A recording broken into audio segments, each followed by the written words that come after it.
नमस्कार दोस्तों, मेरा नाम सोनू कुमार, जीएस आचार्य यूट्यूब प्लेटफॉर्म पे आपका बहुत बहुत स्वागत है। दोस्तों, जैसा कि हम लोग जानते हैं कि एनसीईआरटी सार बैच के अंतर्गत हमने ब्रह्मांड के विषय में जाना और सेलेस्टियल बॉडीज़ के विषय में जाना। आज हम लोग एक सेलेस्टियल बॉडीज़ बचा था, उसके विषय में देखेंगे, पल्सर। हालांकि लास्ट में इसकी चर्चा हुई थी, लेकिन कहीं ना कहीं कॉन्सेप्चुअल क्लियरिटी नहीं आई थी। ठीक है, तो आज हम लोग जानेंगे कि पल्सर क्या होता है। पल्सर, जैसा कि आप जानते हैं कि पल्सर जो है एक प्रकार का ऐसा आकाशीय पिंड है जो कहीं न कहीं स्पंदन करता रहता है और स्पंदन करने के क्रम में वो रेडियो तरंगे छोड़ता रहता है। पल्सर क्या है? वो एक ऐसा आकाशीय पिंड है जो स्पंदन करता रहता है। आप लोग इसको देख सकते हैं, ये स्पंदन करता रहता है और इससे रेडियो तरंगे, रेडियो वेव्स जो है वो निकलती रहती हैं। ठीक है, और कहीं न कहीं अत्यधिक चुंबकीय होने के कारण बहुत तेज घूर्णन भी करता है। तो चुंबकत्व इसका क्या है? चुंबकत्व इसका अधिक होता है और घूर्णन भी करता रहता है ये। ठीक है, तो ये स्पंदन करता रहता है, नियमित समय अंतराल के बाद ये स्पंदन करता रहता है और इसका जो है चुंबकत्व अधिक होता है और घूर्णन भी इसका अधिक होता है।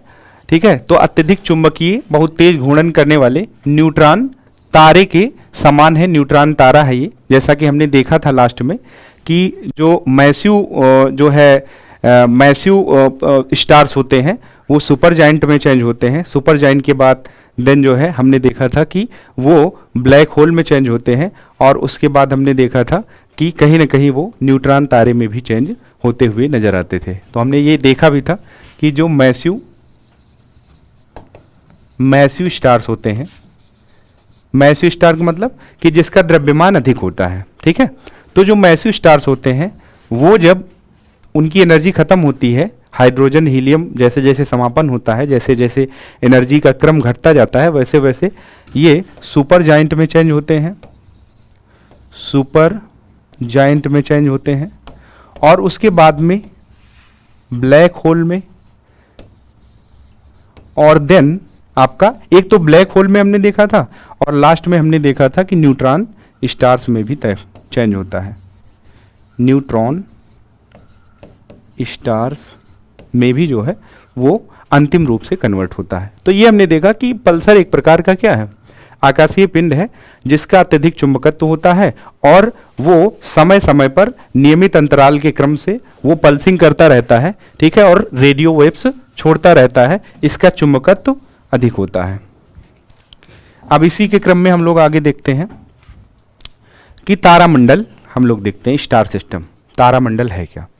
ठीक है, तो जैसा कि हम जानते हैं कि तारों से बना हुआ एक समूह, तारों से बना हुआ समूह वो किसी न किसी आकृति को रूप लेता है, आकृति का रूप धारण करता है, उसी को तारामंडल कहते हैं। मंदाकिनी में पाए जाने वाले तारों में कुछ सुंदर आकृतियों के रूप में व्यवस्थित होते हैं। मंदाकिनी, जैसा कि हमने जो है पढ़ा था कि लाखों तारों का समूह होता है। मंदाकिनी के विषय में हमने क्या देखा था? मंदाकिनी क्या होता है? वो लाखों, इसको इंग्लिश में क्या बोलते हैं? गैलेक्सी बोलते हैं। लाखों तारों का समूह होता है, ग्रुप्स ऑफ मिलियन स्टार्स, लाखों तारों का समूह होता है।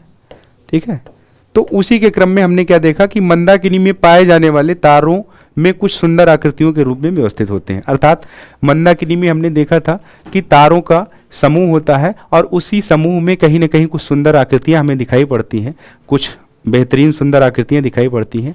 उसी को हम लोग क्या बोलते हैं? तारामंडल बोलते हैं, स्टार सिस्टम बोलते हैं। सबसे बड़ा अगर तारामंडल देखा जाए तो सेंटास है दोस्तों, जिसको क्या बोलेंगे? सेंटॉस है। ठीक है, और अभी तक जो है 88 तारामंडल की खोज की जा चुकी है। तो ये बेसिक बातें हैं, आपको ध्यान में रखना चाहिए। ठीक है, इसके आगे क्रम में हम लोग देखते हैं कॉन्स्टिलेशन, नक्षत्र मंडल क्या होता है? कॉन्स्टिलेशन, नक्षत्र मंडल के विषय में हम लोग जानने की कोशिश करते हैं। ठीक है, अब अभी हमने देखा कि तारामंडल देखा और ये उसी से थोड़ा सा और आगे बढ़ के देखा जाए तो आसमान में तारों के विभिन्न समूहों द्वारा बनाई गई विभिन्न आकृतियां हैं। ठीक है, आसमान में तारों के कई सारे ग्रुप्स होते हैं और उनके द्वारा कुछ आकृतियां बनाई जाती हैं। जैसे आपने देखा होगा कि सपोज अर्सा मेजर है जैसे, तो ये एक आकृति बन रही है। ठीक है, अर्सा मेजर जो है एक आकृति क्रिएट कर रही है। वही हमने लियो को देखा, लियो भी एक आकृति क्रिएट कर रही है। मतलब ये जो है लाइनें एज्यूम की गई हैं और तारों के द्वारा कहीं ना कहीं कुछ आकृतियां बनती हुई हमें दिखाई पड़ती हैं, तो उनको हम लोग क्या बोलते हैं, कॉन्स्टिलेशन बोलते हैं। उनको क्या बोलते हैं, कॉन्स्टिलेशन बोलते हैं। अर्सा माइनर भी है। ठीक है, तो इसी तरीके से कोई ना कोई, जैसे सपोज ऐसे तारा बना हुआ है, ठीक है, ऐसे करके बना हुआ है ऐसे। अब ये कोई शेप हो गया, तो अब उस शेप का नाम कोई दे दिया गया, तो उसी को हम लोग क्या बोलेंगे, नक्षत्र मंडल बोलेंगे। जैसा कि हमें पता है कि अर्सा मेजर और बिग बियर जो है एक प्रकार का नक्षत्र मंडल है। ठीक है, तो इसी क्रम में हम लोग आगे बढ़ते हैं। हम लोग देखते हैं कि सोलर सिस्टम होता क्या है। जैसा कि हमने देखा कि मंदाकिनी में लाखों तारों का समूह होता है, मंदाकिनी। ठीक है, और मंदाकिनी जो है उसी में अपनी एक मंदाकिनी है जिसको हम लोग बोलते हैं दुग्ध मेखला, दुग्ध मेखला या फिर आकाश गंगा। ठीक है, पिछली वीडियो में हमने देखा था कि आकाश गंगा का ही हमारा सौरमंडल जो है वो भाग होता है। आकाश गंगा का ही हमारा सौरमंडल क्या होता है, भाग होता है। तो इसी का हमारा अवर सोलर सिस्टम एक क्या है, एक पार्ट है। तो ये हमने देखा था। अब सोलर सिस्टम दुग्ध मेखला आकाश गंगा मंदाकिनी का एक पार्ट है। ठीक है, ये एक प्रकार का क्या है, मंदाकिनी है। इसका इंग्लिश में दोस्तों इसको क्या मिल्की वे बोलते हैं। इसको इंग्लिश में क्या बोलते हैं, मिल्की वे गैलेक्सी बोलते हैं। ठीक है, इसको ध्यान में रखिएगा, मिल्की वे गैलेक्सी का ही पार्ट है अवर सोलर सिस्टम। तो हम लोग इसको जानने की कोशिश करते हैं कि सोलर सिस्टम में क्या है। जैसा कि हम जानते हैं कि सोलर सिस्टम में सूर्य जो है वो मध्य में है और उसके चारों तरफ ग्रह चक्कर काट रहे हैं और ग्रहों के भी चारों तरफ उपग्रह भी चक्कर काट रहे हैं। उसके साथ साथ में एस्टेरॉइड्स हैं, मीटियोर्स है, ठीक है, उल्का पिंड है। तो ये सारे भी कहीं ना कहीं सौरमंडल के ही चारों तरफ, सूर्य के चारों तरफ चक्कर काट रहे हैं, सौरमंडल के ही सदस्य हैं। ठीक है, तो हम लोग जानते हैं कि सौरमंडल में सूर्य क्या है, मध्य में है। वो भी एक प्रकार का क्या है, सूर्य क्या है, एक तारा है। खगोलीय, वो खगोलीय वस्तुएं सम्मिलित हैं जो इस मंडल में एक दूसरे से गुरुत्वाकर्षण बल द्वारा बंधे हैं। अर्थात सूर्य जो है वो मध्य में है। सोलर सिस्टम में क्या है, सूर्य जो है, ये देखिए आप चित्र के माध्यम से समझने की कोशिश कीजिए कि सूर्य क्या है, सूर्य आपका सेंटर में है और सूर्य के चारों तरफ आप देखेंगे कि ग्रह और उसी के साथ साथ में ग्रह के चारों तरफ उपग्रह और उसको शामिल करते हुए सूर्य का चक्कर लगाते हैं। तो मरकरी सबसे पहला ग्रह है, फिर वीनस है, फिर अर्थ है, फिर मार्स है। उसके बाद में ये हमें एस्टेरॉयड बेल्ट दिखाई पड़ता है मार्स और जुपिटर के बीच में।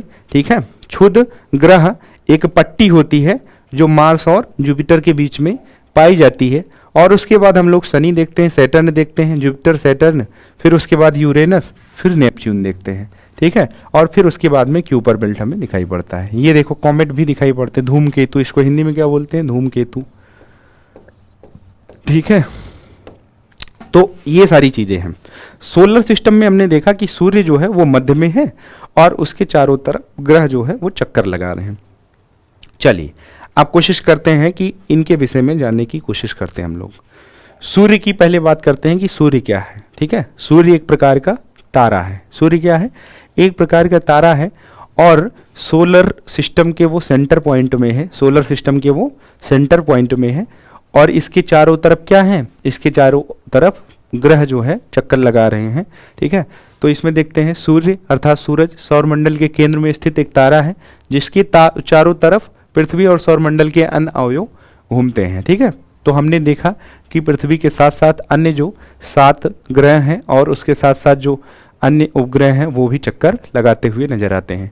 अगर पृथ्वी से दूरी की बात की जाए तो पृथ्वी से दूरी 15 करोड़ किलोमीटर है। ठीक है, तो पृथ्वी से दूरी की बात की जाए सूर्य की तो 15 करोड़ किलोमीटर पृथ्वी से सूर्य की दूरी है।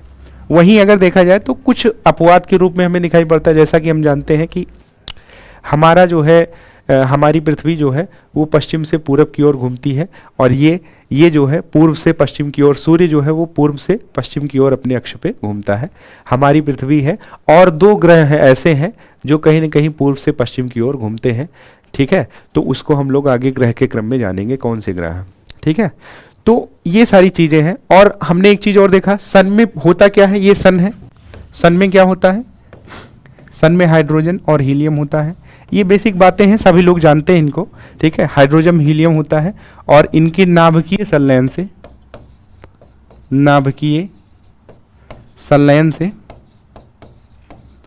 हमें क्या प्राप्त होता है, हमें ऊष्मा मिलता है, ऊष्मा ऊर्जा की प्राप्ति होती है।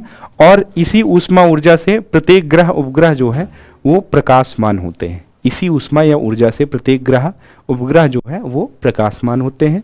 ठीक है, ये सारी चीजें हमने देख ली।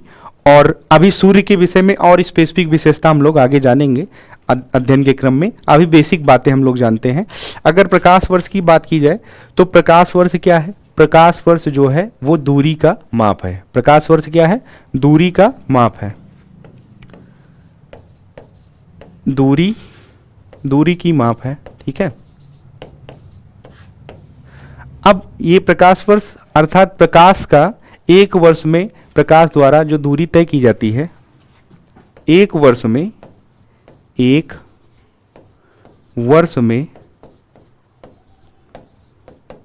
प्रकाश द्वारा तय की गई दूरी, तय दूरी के बराबर। ठीक है, ये हमने देखा कि एक वर्ष में जो प्रकाश दूरी तय करता है उसके बराबर जो है प्रकाश, एक प्रकाश वर्ष होता है। अगर एक प्रकाश वर्ष के वैल्यू की बात करें कि एक प्रकाश वर्ष का वैल्यू क्या है, एक प्रकाश वर्ष या फिर इंग्लिश में क्या बोलते हैं इसको, लाइट ईयर्स बोलते हैं। ठीक है, light year is equal to 9.46 into 10 की पावर 12 किलोमीटर। ठीक है, एक प्रकाश वर्ष में इतनी दूरी होती है। इस क्रम में सूर्य को हमने देखा। ठीक है, अब आगे हम लोग जो बात करेंगे वो अगली क्लास में देखेंगे। इस वजह से आप लोग इस वीडियो को सपोर्ट करते रहें, चैनल को सब्सक्राइब करते रहें, लाइक करते रहें, और अगली वीडियो का आप इंतज़ार करें। अगली वीडियो जल्दी ही आएगी। धन्यवाद।